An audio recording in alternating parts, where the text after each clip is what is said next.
Leobela by Galina K. Chapter 2. On days 2 through 5 of the mission, we worked on establishing the new normal. We strictly adhered to our set schedule, including 2 two-hour classes and 3 social hours per day. The rest of the day is divided between individual and small group work. The students learned to maneuver their bodies in microgravity very quickly, and were able to play games together. They even created an obstacle course in the flight cabin between our seats. I'm still struggling to do more than just get to where I want to go and stay in one place without flipping over or bumping into something. I'm getting much better, though. It's hard to be the only adult doing something for the first time. Preteens and teens are not a good reference point for how quickly one should be able to learn to maneuver in microgravity. Come on, Mom, let's do rolls and cartwheels to see if we can land in the same spot we started from, calls Via.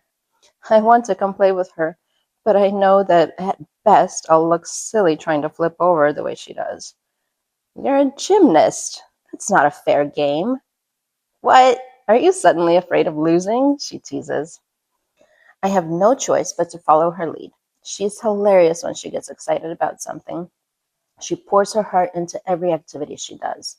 I love playing with my kids and all the kids that learn through Leobela because role-playing is alive within those children for many more years over the children that attend traditional schools. Imaginative play helps us develop our creative mind, which leads to an innovative mind, according to the hypothesis set forth by the founders of Leobela. Pretending to be someone else, taking on another character's persona, develops empathy. Traditionally, child psychologists have concluded that role-playing and imaginative play go away by the end of the first or second grade for most children. They correlate that with gaining direct knowledge. Once a child starts to learn facts, their desire for imaginative play is reduced drastically. In Leobela, we try to keep their minds open by spending the first few years of elementary education on asking more questions and work on organizing and sorting those questions rather than providing direct answers. In traditional elementary education, children are taught that 2 plus 2 always equals 4, and there are no other options for that equation. In Leobela, we don't argue the truth. Leobela holds off on filling your minds with facts and spends a few more years asking questions along with the children and guiding their curiosity to find the answer, wherever possible. It's Saturday. We have a different schedule on weekends. Although the crew members are young, they have many jobs on the spacecraft. Monday through Friday, we focus on education. Saturday and Sunday are dedicated to ship maintenance, communication with Earth, and other jobs that every crew is responsible for. We're not scheduled to do any spacewalks, but our ship is equipped with spacesuits for each of us, in case our plans must change. Our first Saturday starts with cleaning and a thorough equipment check. The crew separates into groups of 2 to do their jobs. Each group has a list of jobs and checklists to fill out as they complete their tasks. Dr. Kislin, why do we need to do these jobs? Why couldn't the kids have traveled in groups with more adults so that the grown-ups could do the cleaning and maintenance? Asks Jenny, deep in thought while working on setting up the weekend's mission update session with Earth. That's an interesting question, Jenny. What are your thoughts about it? They need more kids than adults on Mars? Do you think so? I doubt it. I don't know the details for the plan for populating Irene, but I think that in order to establish a real city that will sustain our social appetite and create a balanced, well-organized civilization, we will need people of all ages, don't you? I see what you're saying. Without people of all ages, we won't be able to live for a full life because we need to create laws and plans that sustain humans for generations to come. And we couldn't do that if our community was unbalanced and we had a disproportionate number of young adults and kids. In that case, why don't we have more adults in our crew? Why are the kids flying all together? That's a good question, Jenny. But I won't answer it quite yet. I want you to think about it, and we can discuss it in our next lesson. I have a feeling that others might be wondering about this as well. Does that sound good to you? Yes, Dr. Kislin, thank you. You're welcome, Jenny. I smile. I'm not surprised she's asking this question. I'm only surprised that it didn't come up during our year of training on Earth. I was actually expecting to have to answer that question earlier and had even prepared a group discussion plan. But when it didn't come up in the first month of training, I concluded that the crew we chose are too young to question decisions made at such a high level. It looks like I might have been wrong about my conclusions. I'm curious as to why this question only came up now, and whether Jenny is the first one to wonder, or if others have been harboring it as well. I will do some discovery in our next class discussion.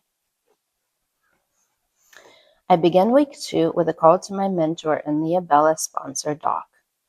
Doc connects online with a big smile on his face. He's always happy to see the crew and me. Hi, Doc. Hey, Ellie. How's the mission going? The team excited to be in space? He laughs. Yes, we sure are. The mission is going well. The team and I are adapting to the environment well. How are you? I smile. Great to hear. We're also well.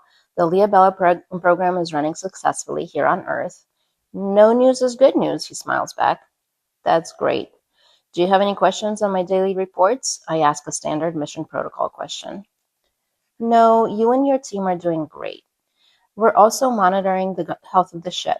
You're all in good shape. Keep up the great work, kid, he says. Thanks, Doc, I say back enthusiastically. It really warms my heart when he calls me kid. This nickname came from him promising that I was his last and final PhD student when he first took me on as a student. He intentionally called me kid for the entire 5 years of my graduate studies to remind himself that my generation is too young for his wisdom. Ironically, he took on 2 more students after me, but my nickname stuck, and I like it. I feel comforted when he elevates to a father figure for me. I met Doc when I was studying for my doctorate degree in education. He later became my thesis advisor, and then my mentor, through the creation and initial launch of Leobela. I developed the underlying concepts of Leobela during my graduate studies at Harvard. Eventually, our goal is to blend Leobela into the mainstream school system in an effort to enhance the overall experience of child and teen educational programs. Doc was very excited about my ideas, and after my PhD thesis defense, approached me about implementation. Embedding Leobela into the mainstream requires buy-in from the entire community, including moms, teachers, school staff, and administrators, and many others who will vote on bringing these concepts into the schools. This means years of studies and data collection to empirically show that Leobela's innovations would improve the current educational system. This difficulty is for a good reason. If public schools adopted every smart concept that arises out of graduate theses, our educational system would be changing several times per year. To bring the concepts of Leobela to public schools, we had to show evidence that it would enhance education, provide a more modernized concept of development, and most importantly, wouldn't hinder the development process when compared to non-Leobela education. Doc organized the first Leobela charter school and community. From the very beginning, we referred to our participants as a community of families, rather than only talking about the students. Although it may not be apparent from our ISI mission yet, Leobela relies heavily on familial support for the student and understanding of different stages of development and learning by their parents. Our first Leobela cohort consisted of 30 families with 53 children in the age range of 3 to 16. Leobela originally focused on this age range. The children were divided into groups by age and stage of development. The youngest group, ages 3 to 7, focused on imaginative play, role-playing, and decision-making. In this group, the teachers observed children's relationships and guided towards kindness when possible. They worked on forming habits of making decisions and trusting themselves. My reason for including this skill for children early on was driven by the observation that fast-paced society was leaving people paralyzed at the face of making decisions. Some people struggled with this skill well into their 20s and 30s. A Stanford University study showed that there are adults that never reliably learn this seemingly simple skill. That group even tied the results of their study to another study at the same university that showed a correlation between the inability to make decisions and early onset of dementia, although the causal relationship was never proven. The next age group was 6 to 10. There was some intentional age overlap.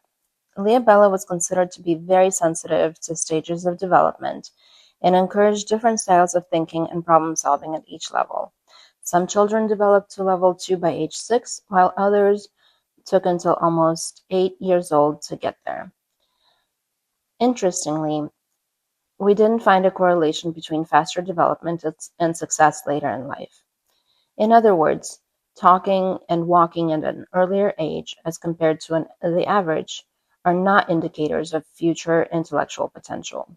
Moreover, there have been child psychology studies that have shown that faster developing children often experience additional emotional stress as compared to their peers during formative years, when their peers begin to catch up to them, and their processes seem to slow down by comparison.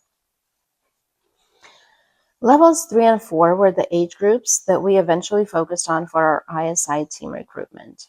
We interviewed all Leobela children between 9 and 16 years old to form the very first interplanetary youth mission team. After our first cohort was formed, we created 5 more independent communities with Leobela education. Out of the 6 Leobela cohorts, we interviewed over 200 preteens from level 3 and teenagers from level 4 to form the team that is now traveling with me. Doc insisted that I lead the first interplanetary mission in case Leobela needs to change form unexpectedly in these very different conditions. I argued that Leobela is a concept that others can evolve as well, but Doc insisted that I would be the best choice for this team. Since both my kids were selected for the mission, I didn't push back too hard. Drew and Via were selected using the same method as everyone else. They didn't have any favors other than the natural bias of being raised in a Leobela household their entire lives. Drew was born the year I was finishing graduate school, and Via came almost 3 years later. Our next lesson begins with some yoga stretches. Trish leads the group. Microgravity adapted yoga is not easy. I have to think hard about each of my movements and focus on the smoothness when I change poses. Holding a pose presents its own challenge. I have to focus on my mind's energy on maintaining a position while trying to relax some group of my muscles. This exercise only lasted 7 to 10 minutes, but might as well have been a 2-hour workout based on how tired I feel. I thank Trish for leading our group yoga exercise, and we get more comfortable as we strap ourselves into chairs, turn towards each other in a circle. I start our discussion by repeating Jenny's question from this morning. Why is our crew mostly kids? How come our mission requires us to travel as a group rather than for each child to be part of a separate adult crew? Jenny begins by explaining her ideas. I thought it was because we need more young people on Mars. Too many kids could also become a problem, theorizes Via. Right, we did everything adults would do. What went wrong? Quotes Jenny. Antoine de Saint-Exupéry? Cameron ventures a guess at who might have written that quote first. No, Jenny giggles. William Golding, Lord of the Flies. That makes more sense, Cameron agrees. So, do we need more kids than adults on Mars? Getting back to the subject matter. Dr. Kislin said that to create a balanced society, we need people of all ages on Mars, in numbers that reflect the proportions of age groups that we would normally expect in future generations. I think that this means if we start with disproportionate community, It would take several generations to establish a culture because the priorities and focus of the city would change as we get older, when our children are growing up. Is that right, Dr. Kislin? Yes, Jenny. I believe you understood my point exactly, I reply. I was thinking the same way as Jenny, admits Mike. In that case, why are we not a more mixed crew? I know that my parents are coming directly from their lunar mission in 6 months, which is why I'm traveling with our group. Drew and Via are with their mom, Dr. Kislin. And what about Jenny, Trish, and Cameron? Why are they not traveling with their parents? My parents are already on Mars working, picks up Cameron. I'm going to see them in a month when we land. I can't wait. They left Earth 2 years ago to work on LPOC when I was in Leobela level 2. When our mission was announced, I rushed to sign up for interviews and training in hopes that we would get to go to Mars together. Otherwise, they would be coming back home now. They transferred from the Moon to Mars 3 months ago in order to join the ISI mission. My mom is flying out in 4 months, says Jenny. We're on the same ISI team, but on separate crews. My foster parents are staying on Earth. As you all know, my parents died in a car accident when I was a baby and lived with my aunt and uncle until they moved to China for work. The circumstances of their move were top secret, so goodbyes were rushed. They only said that they wish me all the best and that they are certain that I will someday do something great. I lived with a foster family for a year until Dr. Kislin recommended me for this mission. I guess this is my something great, replies Trish. So, concludes Cameron, it looks like the only other person on our team that would have traveled with their own parents is Jenny, right? Wait, says Drew. Why couldn't you go with your parents 3 months ago? I didn't start training until we knew for sure that they were accepted as part of the ISI program. I couldn't have gone with them because I still needed to finish my training.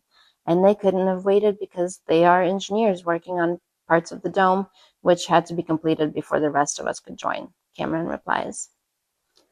Okay, in that case, you're right. The only one of us that could have traveled with their own parent that already hadn't would be Jenny, agrees Drew. But why are we going all together rather than split up with other adult crews? That's what I want to know too, says Jenny. Let's brainstorm. I guide the conversation. Maybe there are already too many adults on Mars because they had to build the dome and assure safety, so we have to come together to make sure that the population is balanced, Mike proposes. I don't know, Jenny says. Do you think that the societal balance is so sensitive that they couldn't bring us there over the next few months? I think it's quite a risk sending 6 kids with 1 adult on a Mars mission to balance out the ratio. Yeah, that makes sense, Mike agrees. Let's consider other options. Once again, I'm impressed with his flexibility of thought. He didn't stick to his hypothesis when Jenny brought up an argument. He simply agreed to continue to explore the possibilities. Keeping an open mind sets up my students for a future of exploration and creativity, rather than a more direct factual representation of reality. Leobela teaches students to state and reject hypotheses. We teach that a rejection of a hypothesis is good and should not be tied to ego. When you can pose 4 or 5 different hypotheses, your ego is safe because it is not attached to any one of those in particular. When students only have one proposed solution, they can feel anxious that their only solution might be incorrect. Does it have something to do with Leobela? Asks Via. Oh, right. One of the prerequisites for our mission training is Leobela education. Maybe Leobela is a bigger part of our mission than I originally gave it credit for, proposes Jenny. Leobela focuses on mindful education and communication. It allows us to keep an open mind during difficult situations and trains our ability to focus when we are in stressful situations. I don't see why we couldn't continue to learn all of this after we get to Mars in 40 days. Why with such difficulty to keep us together? Mike picks up Jenny's thoughts. Maybe it's also tied with the type of work that we'll be doing on the mission itself. I remember reading in an old science fiction book that crews were purposefully put through realistic, stressful situations as a group to learn how to work together to overcome fear and achieve the desired result, continues Cameron. Via and Cameron look at each other as if they're telepathically trying to put their two versions together into something that will logically explain why our crew is composed of preteen and teenage students and their teacher. The truth is, it's an experiment. I'm part of it, and so are they. We hypothesized, based on research of how students have been educated in different cultures over the past century, that cohort-based teams tend to form stronger bonds that last longer into their lives. For the first crew on Mars, we believe that these bonds could become life-saving. Space travel is only as safe as we can make it. By signing up for a mission, a person always risks his or her life. Is our flight riskier than others? Probably not, since the instruments on the ship do most of the work, and we have a good communication with Mars and Earth. If everything goes as predicted, ISI could be a lifelong mission for some of us. With a population that starts out small and is expected to grow on a monthly basis, and with new crews coming in over the next 3 to 4 years, I think if we consider group dynamics and societal stress of this unnatural growth, it could be good to have a cohort that you can trust, Mike proposes, raising the pitch of his voice at the end of the sentence, turning his statement into a half question. Yes, Trish says, like a new family. Trish has some experience with new families. Her childhood was tough with disappointments that most people don't have to experience until they're much older. This gives her a different perspective on family, friends, loyalty, and love. What about me? Asks Cameron. I thought I was going to live with my parents when I get to Irene. You will live with your parents, I put his mind at ease. But you will learn and work with us. Looks like we're on the right track since Dr. Kislin is putting emphasis on learning and working together, observes Via. I'm very impressed with your hypothesis. Great discussion, team. Do you have additional questions that you would like to ask me? The team is getting closer to the original Leobela hypothesis. I give an opportunity for the students to ask if they're correct in their line of thinking. This intricate detail is the major difference between learning in the Leobela system as opposed to the traditional education, which most developed countries had been practicing in familiar forms for over a century. In a traditional classroom, I, as the teacher, would feel the need to expose the true hypothesis to the crew.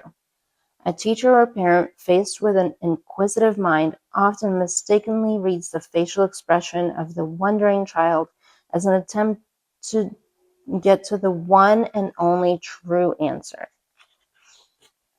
A parent knows that these facial expressions can look almost like the child has experienced torture, as the child explores the deepest parts of his or her brain for a possible solution. Leobela hypothesizes, based on many psychological findings and interviews with the pre-teenagers and teenagers, that the child is not looking for the answer. He or she is searching for an answer that would satisfy the problem statement. In this search, we often empirically observe that the child's mind will build such elaborate labyrinths as possible answers, but will ultimately be satisfied with the simplest answer. By trying to alleviate the expression of torture on the child's face, most parents and teachers give the child the answer that they know to be true in their minds. On one hand, this is great because it elevates the position of that adult in the child's life. After all, this adult knows all the answers. This can facilitate a closer bond and more trust between the child and adult. On the other hand, a child's mind gets trained time after time that there is no reason to build such elaborate and intricate puzzles in your mind to get to the answer. All one has to do is look it up or ask someone who knows. If you are an adult now, most likely you experienced this tradition. If you're an adult now, most likely you experienced this transition around the age of 6 or 7 when you first started school. In Leobela schools, we avoid giving the answer until the child is truly ready. We know he or she is ready because the child will persistently ask whether their answer is correct and how close he or she is to their original thinking. These questions are an indicator that the brain is ready for straight answers and knows the difference between situations requiring creative solutions as opposed to those that have direct solutions. It is inefficient for an adult to spend time on problems that have been solved in the past and can be answered from previous knowledge. Our data shows that in Leobela education, this process usually begins in teenagers 13 to 16 years old. We hypothesize that it may also be coupled with sexual development, but we don't have enough data to draw any preliminary conclusions at this point. My original hypothesis and reason for creating Leobela is that over generations, the period of our lives devoted to the development of creative problem solving has shrunk, while human longevity has increased. This means that on average, a person is spending a much smaller portion of his or her life on creative solutions rather than his ancestors. My reason for creating Leobela was my observation that most adults, by the time they reach 40 years old, fall into daily patterns and routines that make their lives monotonous. After that, their gaze is focused on retirement. I value each year, month, and day of my life, and to me, it seems wasteful to spend the better part of your life looking forward to retirement. My reason for creating Leobela started because throughout my education and working experience, I was observing that human creativity was getting less prevalent in our society. If you look at the college campus in the United States that was built in the 19th century, you will find that its architecture is intricate and interesting. When you compare it to a campus built in the second half of the 20th century, it is functional, yet creative in design.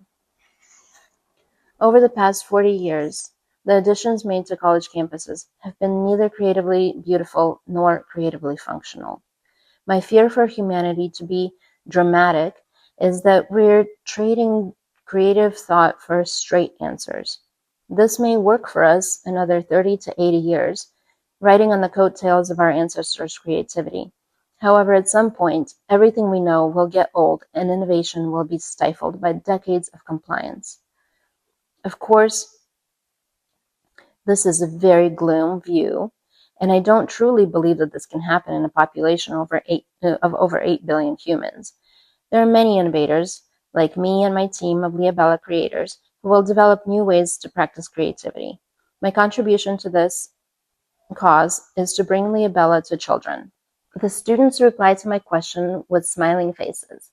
They have a good idea of why they're all here, which gives them peace of mind that wonderful feeling inside their chest that anything could happen. On this happy note, we finish our first lesson of week 2 of our mission. During the break, I observed the crew closely.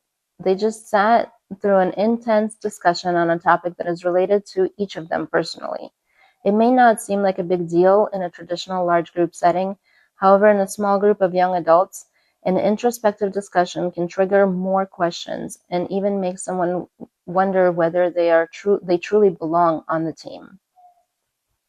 Drew and Mike are playing chess together. They're deep in thought and unlikely to be wondering about much more than each other's next moves.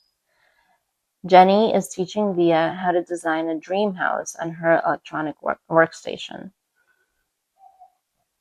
Trish is reading Fahrenheit 451, one of my favorites. Interesting choice. I make a mental note to ask her about it later. Cameron is pretending to do something at his workstation, but I can see he's just staring at the screen. I float toward him. Hey Cam, how are you? Cameron looks up at me. I'm good. You? His eyes are back on the screen. Are you thinking about your parents? I propose. Yeah, I miss them. I'm glad that we're all here and I love my friends, but it really stinks to be away from mom and dad for so long. I feel like I don't even remember what they smell like or what their hugs feel like. I know, buddy, this time has been very trying for your family. I'm very excited for you to see your parents when you get to Mars. Would you like to try to connect with them by radio? We can request an extra chat with them. Can we do that now? I think so. Let me check the time on Irene. I look down at my watch. It's 6 p.m. there. I think that your parents should be done with their work shift. Let's just give it a try. Cameron gets on a call with his parents, and I see the muscles of his face relax.